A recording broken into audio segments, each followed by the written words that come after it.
مرة دخلت السعودية اشتغل مع بن لادن بالشركة.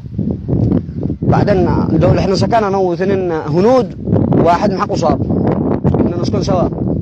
بعدها استمرينا فترة، كان كل يوم العشاء على واحد، كل يوم على واحد. بعدين الهنود يطبخوا لك عشاء ويكتروا البهارات، معهم أكثر من 30 صنف من البهارات داخل. ونقول ما يعملوا، حتى عندنا المطاعم ما يصلحوا شكه. قلت اتعلم من الطباخ حقام هذه. دخلت مرة جنب واحد انا ويصلح هذا كل ساعة يشيل العلبة ويسوي كل ساعة. قلت إذا بسيطة لما يجي دورين أشياء. لا يوم خميس كذا قال يا مصطفى ما بالله عليك ندحنت الطبيخ. قلت ابشروا، وهم أنت داري معهم عادة تقاليد لما يموت أبوهم يحرق بو يطحنوا يعملوا من علبة ولا هذا يتذكروا يأخذ منه البركة.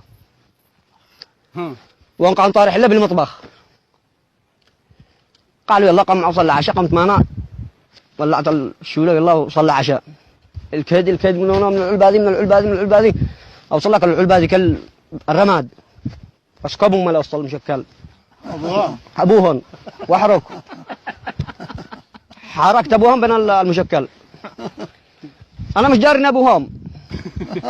بعدين احنا راقيين يمكن الساعة 1 بالليل، الرجال راح ياخذ البركة من أبوه من العلبة، يروح نص معاه يصيح قفزوا لك الجماعة يقروا من الخبر. قال لهم بابا أنا قلت أجري معاهم، ما هم الخبر. قال بابا فين بابا فين بابا؟ قلت له مش أنت قلت بابا قبل 2 سنة مات؟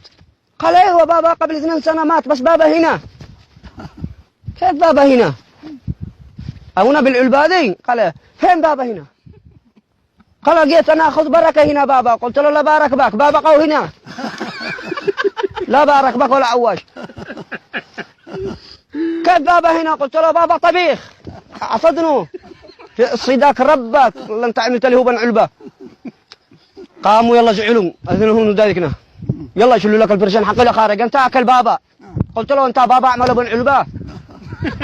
كيف بابا؟ أنا دارنا بابا بن علبة. أنت قلت بابا مات.